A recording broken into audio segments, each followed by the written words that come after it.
Hey guys, this is Heyde, and I'm going to be doing a series of tutorials on a variety of things, from Finale to Logic. So this is going to be the first one, and if you have ideas on what you'd like me to teach next or offer my tips, just let me know in the comments section and I'm happy to create a video for you. Today, what I wanted to do was give you three advanced tips for Finale. Now, I use Finale version 2012. The first tip that I wanted to talk about was a very easy shortcut that I learned way too late, and it has to do with adding in either expressions or articulations. So in the past, what I had been doing was I would click in the expression tool here, double click on the area I wanted, and then you have a list of different categories depending on what you're looking for. So if you wanted to put in a piano marking here, I'd just press piano and assign. That can get really, really tedious if you have a lot of dynamics, if you have, crescendos, decrescendos that you want. What I learned is this very, very easy shortcut and a workaround for that.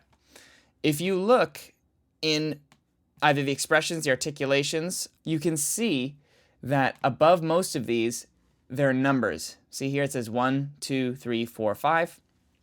Those numbers actually refer to the shortcut that you would use to be able to get this. So in this instance, this 1 up here is telling me I hold 1. You can't see, but I'm holding the number 1. And now I'm clicking, and it's adding that note. Now the same thing would go for any of the other ones, obviously. 4, 5, let's say I want a piano 7. Now, if I already have an articulation here or an expression here, and I highlight it, I can actually double click 7, 7, 7, and it turns into the articulation that I'm looking for. This is a really nice feature if you decide you want to change something and you don't want to change the layout or where it is on the page. You can just double click and it'll change it. Now let's say I have this as a forte and for whatever reason I want it to be an articulation instead. I made a mistake.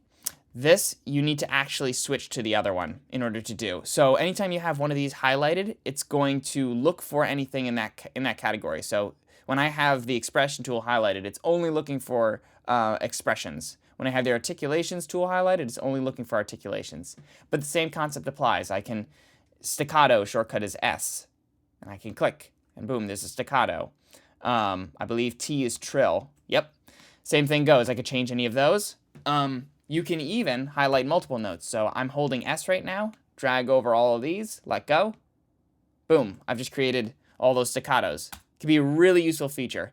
And with fingering, 1, 2, 3, 4, and 5 are the default shortcuts for finger numbers. So I would hold 1 for 1, and then 3, I could do the same thing and drag it up a little bit, etc. Really useful feature.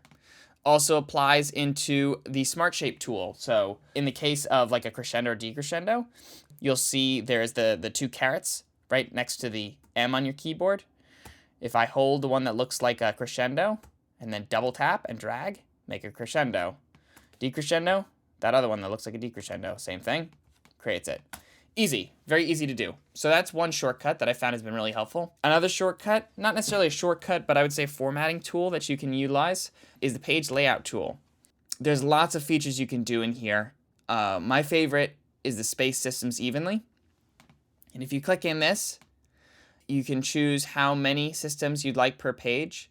And now let's say you've got you say you want 3 systems on this page, but you've got them spaced in a way. For whatever reason, you've done some things, you've done some adjusting of staves, and now they're not spaced out right.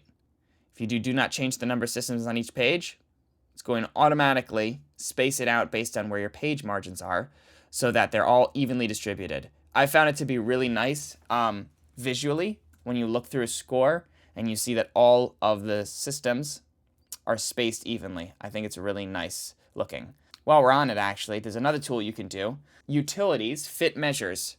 So if you were to highlight your entire document, you want 4 measures per system. Right here, lock layout with 4 measures per system, or treat it whatever you'd like. And you can also set it for a certain measure range if you know what you're looking for. So those are some easy tricks. The last trick I'm going to tell you is the rulers. So if I hold Command R, I'm sure it's Shift R or Control Shift R on a Windows, that'll bring up this ruler on the right and on the top of the page. The ruler can be extremely useful if you're trying to make your score look nice. So let's say I'm going to create a bunch of different dynamics. Usually Finale has a default for where it's going to put them. So if you notice, they're all sort of on the same line, but let's say for whatever reason, I've moved them. Now they're a little out of order or out of whack. With the ruler tool, there's a number of things you can do. What I typically do is if you double click either here or on the top where the ruler is, double click, it'll create a line. And that line becomes a guide for where you're going to space things. Now, Finale has a feature under View, Grid and Guide, where you can snap to the guides. And when you have that option selected, if you have it close enough, it'll automatically lock it. See how when I get it close enough, it's locking to the guide? Now that could be really useful. Let's say I wanted to move these down because they're a little too close to the notes. I can just highlight them all and press the down arrow. That's a really useful feature. It keeps everything spaced nicely. Visually, it looks good. I actually typically don't have the snap to guides selected.